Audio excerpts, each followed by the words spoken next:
Here are 15 of the best Ask Reddit stories for today. I hope you enjoy and remember to subscribe. It really helps us out. We post new videos every day.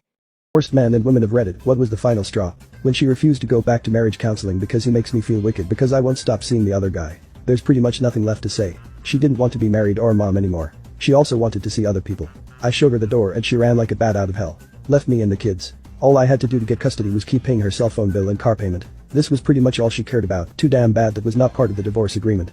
I stopped paying the day after the divorce was final. Finding plane tickets and hotel reservations to go meet some dude she had been chatting with online. Turns out the guy wasn't a fishing boat owning Alaskan adventurer he claimed. He turned out to be a part-time theater ticket taker for a movie theater, living in his mom's basement. I've related this story on Reddit before, but my ex and I had separated over her cheating, and while I was considering options, she shot a family dog. She didn't take the dog out back and give it a bowl of food and put it down. She was laying in the bed, looked over at the dog, and decided it needed to be dead, so she shot it right there in the bed next to her. After that she took everything she could out of the house, but left a bloodstained mattress. Girl approaches you and says pretend we're friends. I'm being followed. What would you do? One time in a bar years back a girl came up behind me and said urgently pretend to be my boyfriend, please. I see an angry guy shoving his way through the crowd towards us. I causally put my arm over her shoulder and made eye contact with him. She was trembling violently. He slowed a bit. I'm 6'4" I just glared at him. We're standing at the bar. He's approaching from behind. She's on my left staring straight ahead with her back to him. I'm looking at him over my left shoulder. I kinda growled what at him as he stopped. He mumbled something I couldn't hear over the music and cleared off. After a minute she stopped shaking, said thanks and left. And that was it. Men of Reddit who proposed and she said no. What happened afterwards with your life? We were living together, I asked. She said no. I love you but I need to think about it. I don't think I'm ready yet.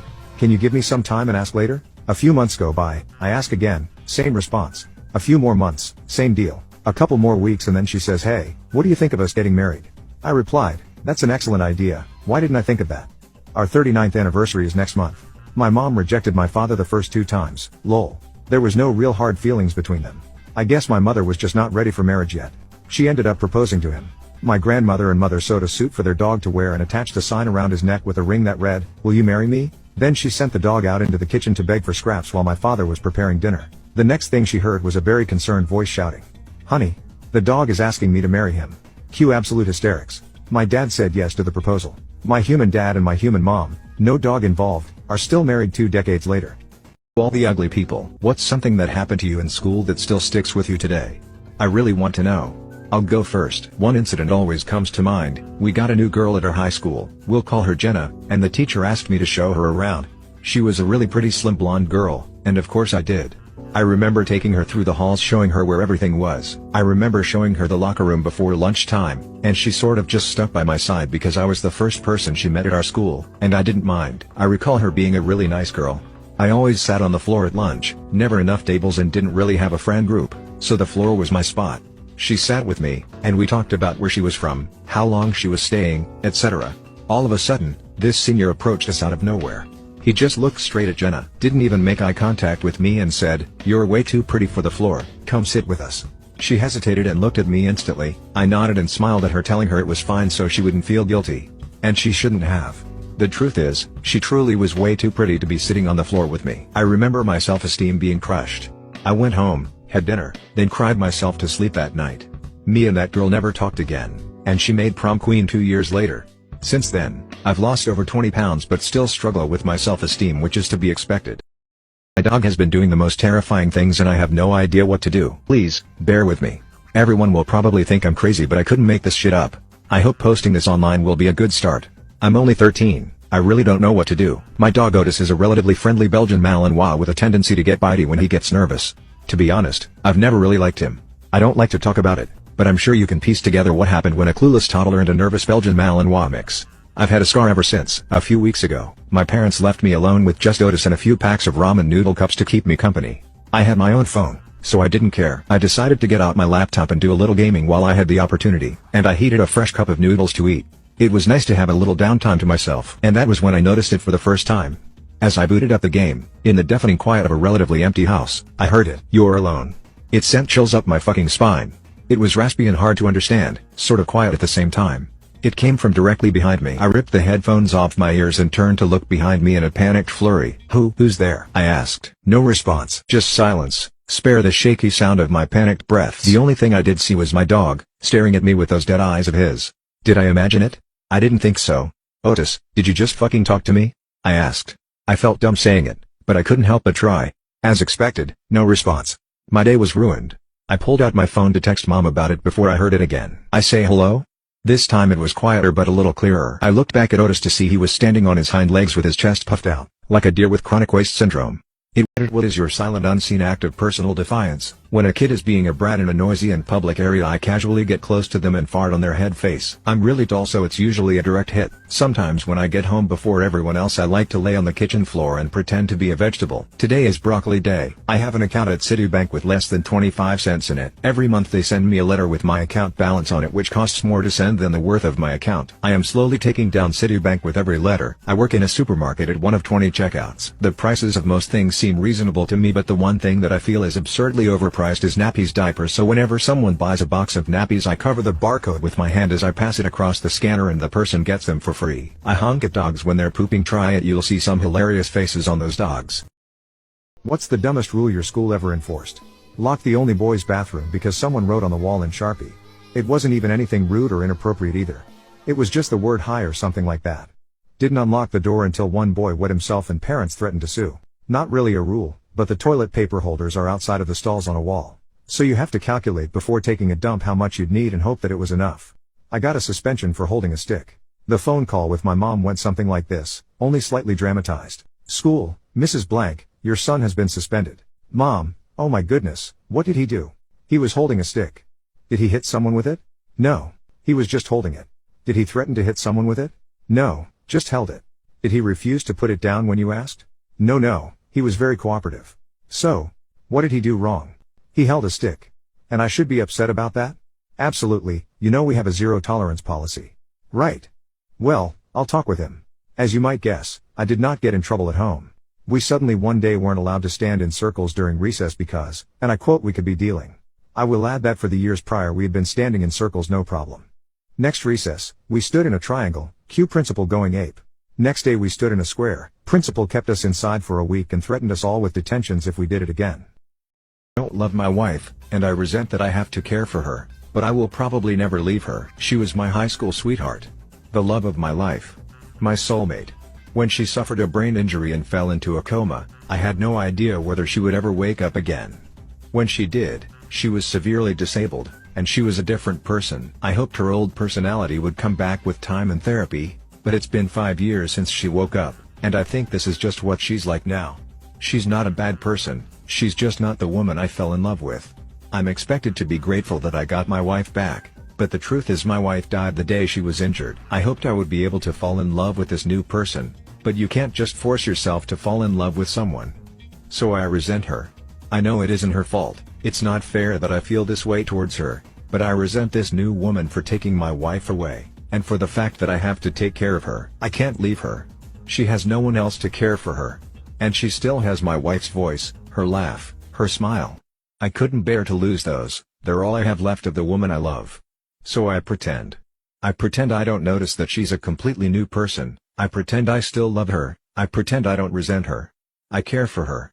I've accepted that this is my life now. It's the greatest comeback to an insult you've ever heard. My grandparents used to bicker. My grandmother generally came out on top, as she was fierier. One time though, she was asking him to do a bunch of stuff, and he muttered, if you'd lose some weight, you could do it yourself. She fixed her gaze on him, and glowered, I'm thinking of getting rid of about 200 pounds of useless fat immediately. He replied, you're going to cut off your foot? What's your best I didn't just dodge a bullet, but a tactical nuke story? When I was 14 I went to my best friend's house for her birthday party. A 30-year-old guy that worked for their parents asked her to tell me that he wanted to take me out on a date. I said I had a boyfriend. He seemed nice, but he started following us everywhere and just standing back staring at us. They had a huge farm. I got nervous and called Mom to come get me. Months later we saw his wanted poster at our grocery store. He was serial killer Angel Resendez, the railway killer. Mom didn't believe me until it was on AMW that night and they interviewed my friend's foster parents. Then she freaked. I was about 11 and my dad wanted me to come along with him to pick up some furniture about 30 minutes away. I made a huge stink about it, basically being an annoying little male adolescent turd, saying how I wanted to stay at home and play, I'd be really good, it was boring, etc. He finally got fed up and stormed out and told me to stay put and he'd be back soon. About an hour later, he comes home in a police car, pretty shaken up, and just reached over and hugged me hard. Turns out that he was driving down the highway and traffic got busy ahead, and this semi-truck in the lane over tried to stop too late and jackknifed. When it was coming to a stop from swerving all over the road, it fell over on the passenger side of the car, right where I would have been if I had gone along with him. The car was totaled, obviously, with the entire passenger side crushed down flat. Actually, he was lucky he made it out alive. He never made another big deal about me coming along if I really said I didn't want to go. Tried to warn a girl at my gym. I tried to warn a girl at my gym that had period stains on the back of her shorts and she went on a rant, saying that she was working out and trying to make fun of me in front of everyone for being weird. So I announced the entire gym that she was staining the equipment with her period blood and that she needed to wash and clean herself immediately. I have never seen her since. I know it was probably really petty, and I got a lot of shit from people for doing that, but honestly, try being humble enough to listen before making a public scene. Effing drama queens. Found my dead daughter's diary. I no longer think she killed herself August 23, 11:30 p.m. So I've never had a diary before, but I feel like I need to let this out or I'll go crazy. It started today morning as soon as I woke up. As soon as I opened my eyes I felt the mattress leaning to the left, pushed down by the weight of something heavy lying next to me. Before I could turn around, I felt hot air blow onto my neck, like whoever was lying next to me was holding its breath, waiting for me to wake up.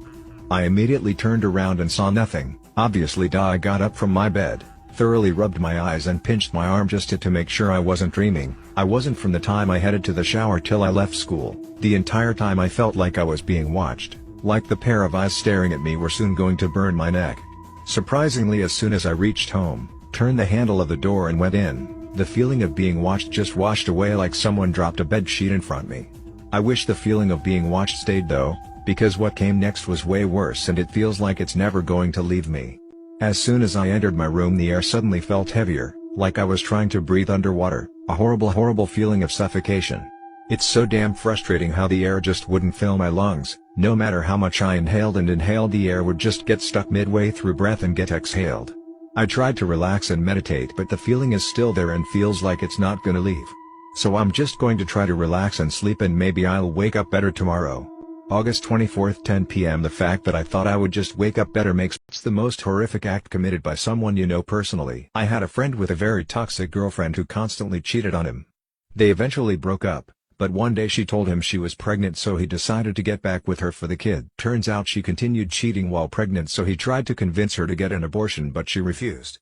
So he decided they should stick it out for the child. More past infidelities were brought to light and they decided they couldn't be together but it was legally too late to get an abortion. He convinced her to abort the baby on their own, by choking her until she passes out and then punching her in the stomach to kill the baby. Turns out, he was planning to kill her the whole time, but didn't want her to struggle, so he lied to her in order to get her consent to choke her.